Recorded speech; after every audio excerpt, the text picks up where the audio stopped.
Mandi Goobler, lover of all things DIY, and today I'm going to teach you how to make a checkered headboard.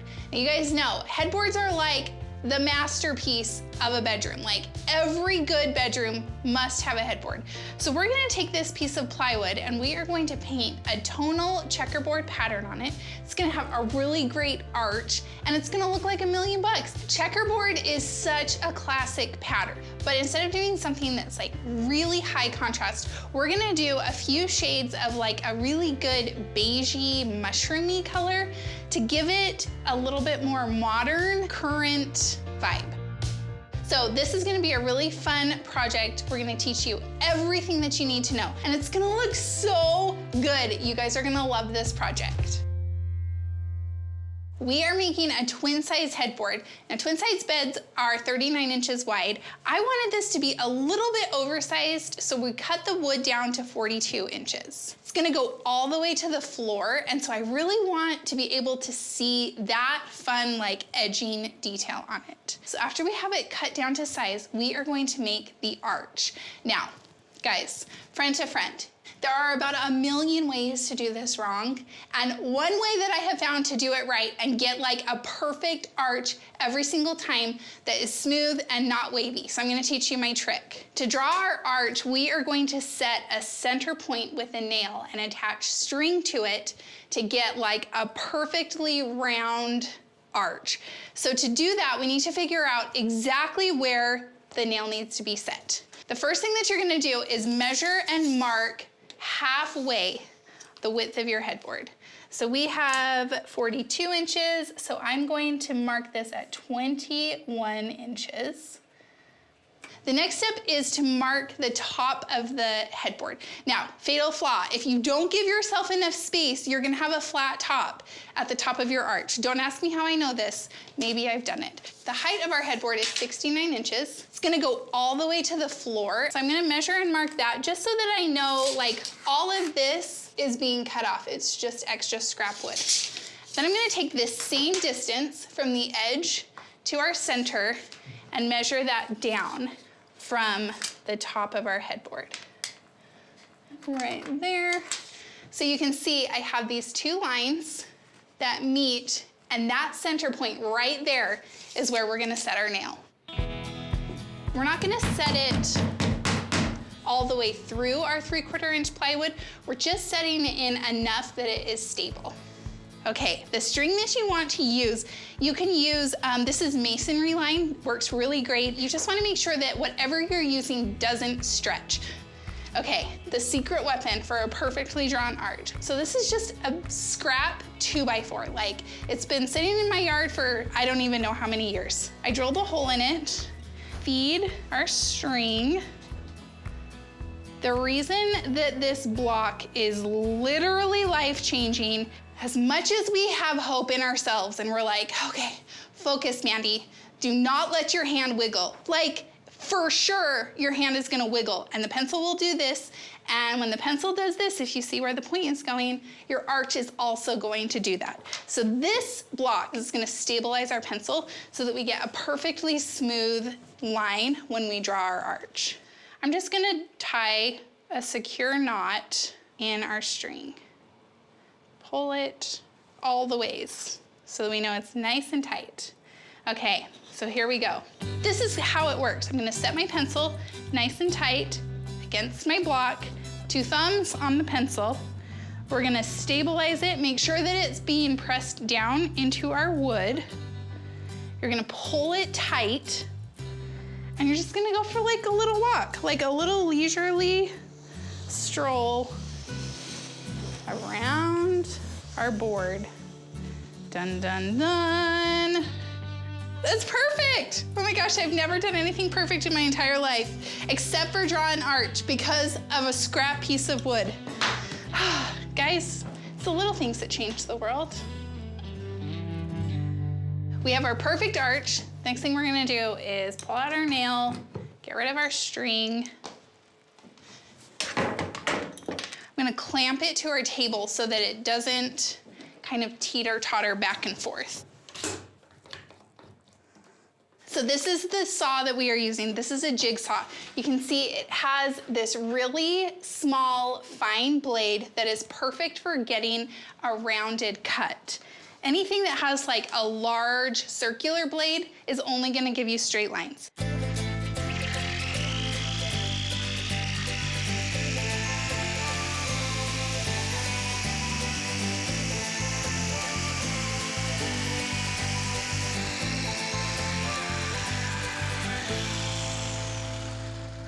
Look how good our arch is! Oh my gosh. So the next step is to cut another one exactly like this. We want our headboard to be really thick, so that's why we're gonna double it up.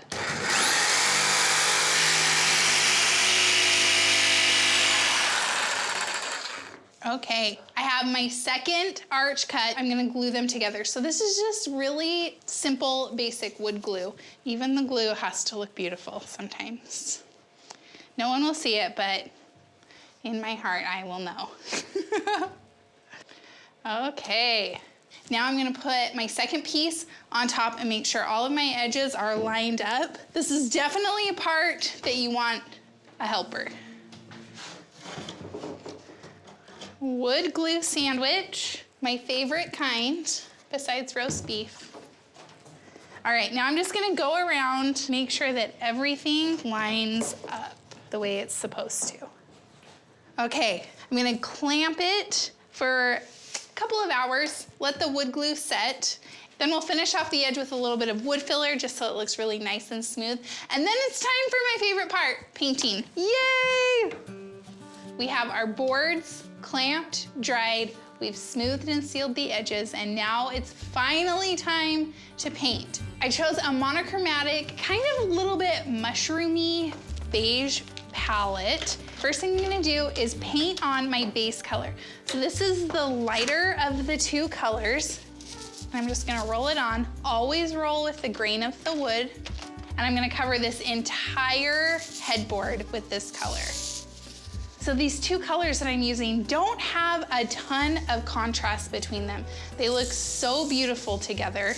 But if you want something that's high contrast or you really love complementary colors, go for it. I'm cheering you on the entire way. All right, so I'm just gonna go ahead and roll along the edge. Once our paint is dry, we are going to mark out our grid, tape everything off, and get our accent color on. And then we're gonna have our checkered headboard. Yay! We have our first coat of paint on. Look at how beautiful this wood grain is. It just adds like that extra layer of design and texture, and I'm obsessed with it. I think it's amazing. Okay, let's draw our checker pattern. The width of our headboard is 42. We're gonna do 8 squares across. So each square is going to be 5 1/4. So I am going to measure and mark.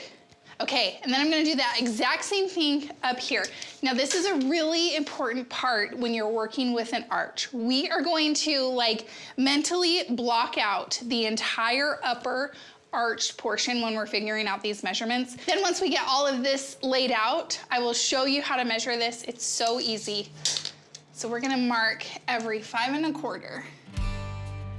10 1/2.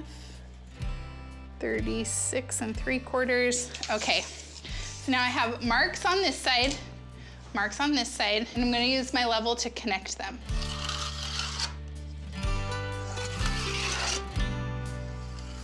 So we have all of our vertical lines marked, and we're gonna do the exact same thing going horizontally. 37.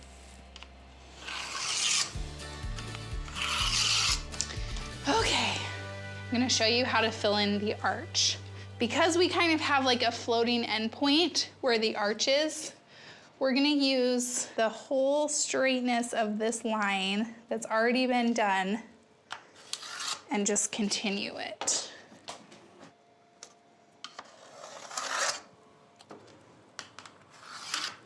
All right, so we have our lines connected. We're just gonna go through and hit our 5 1/4 marks all the way up.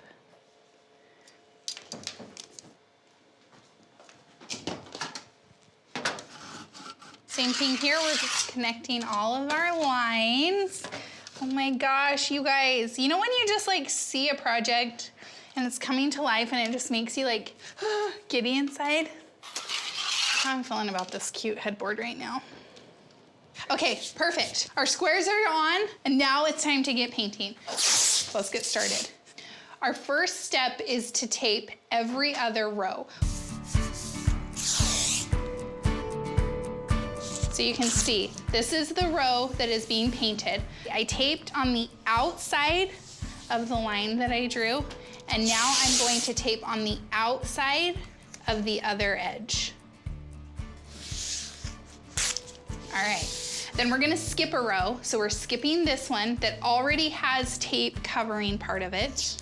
So we're taping on the outside. So this one, doing the outside.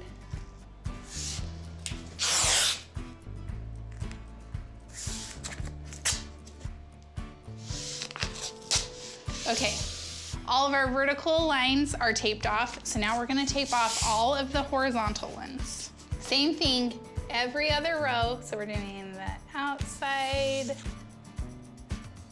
It looks like a really good plaid when it's done.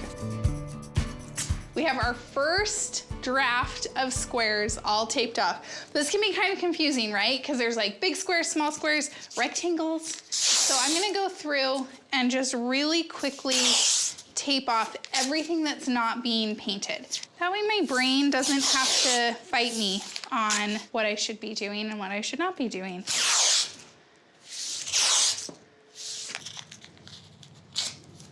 This is such a fun project when you take the tape off, like the reveal. You just have to trust the process, my friends. Our first round of tape is done, and now we finally get to paint. If you hear nothing else from this workshop, hear this. Do not skip the next step. We are going to paint a tonal checkerboard pattern on it. We have a little bit of texture because of our wood grain. And the worst thing in the world that could happen to this project is if our accent color bled and did not have like a super crisp, beautiful straight line. We are going to paint a little bit of our base color to seal our tape line so that when we do our accent color and peel it off, it will be like precision straight. Don't skip this step, you guys. I know you're going to want to. I always want to skip this step. Every time I skip it, I regret it. So don't do that.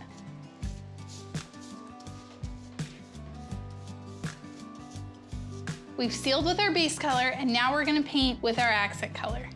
Paint dries darker, guys. When you look at this, you're gonna think, Mandy, what are you doing? That's the same color. I promise you that it is different when it dries. The room that this headboard is going in has a really good muddy olive color on the walls. And so this tonal earthy vibe just pulls out really warm tones in the green. And it's like a match made in heaven. All right. I'm gonna let this completely dry. We're gonna take all the tape off, and then we'll go back through and tape our second round and tape off all of the squares that were blocked before. It's gonna look so good. So now we get to take the tape off. Oh my gosh, it looks so good. Oh, I love it. Look at these lines, you guys. Look at how absolutely perfect they are. This is why we always seal the edges. I love how this is coming along. I am so, so obsessed with the tonal mushroom colors. We are going to now tape off our rows that we skipped. So I am taping on the outside. I'm taping over the boxes that already have our darker accent color on them. That's why it's really important for your paint to be completely cured before you start doing this. I just love all the patterns that the taping makes. All of our verticals are taped off, and now I'm going to cover up our horizontals. We're just gonna cover these the way that we did before. All right, everything is taped. You know the drill. It's time to seal our edges and then paint our accent color.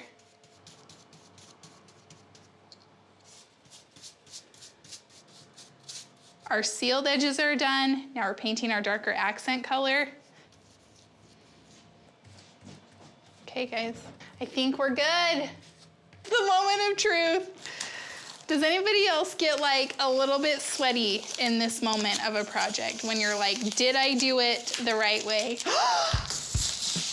Oh my gosh. This turned out even better than I thought it would. And I have really high expectations for projects. All we have left is to attach the hardware. I'm gonna use a French cleat to hang it on the wall, and it will live in its home. Can we have a heart-to-heart chat about the headboard? Truthfully, when I started this project, I did not know that this is where it was going to end up. This is so much better than what I had even pictured. I am loving the tonal checkered pattern. Just like the little hint of texture from our plywood. We've got this great sweeping arch, but in my opinion, the real reason that this headboard is an absolute star is the height, right? Oh my gosh, I love it so much. I cannot wait to see how you guys take this idea, put your own spin on it, and make it work in your own home.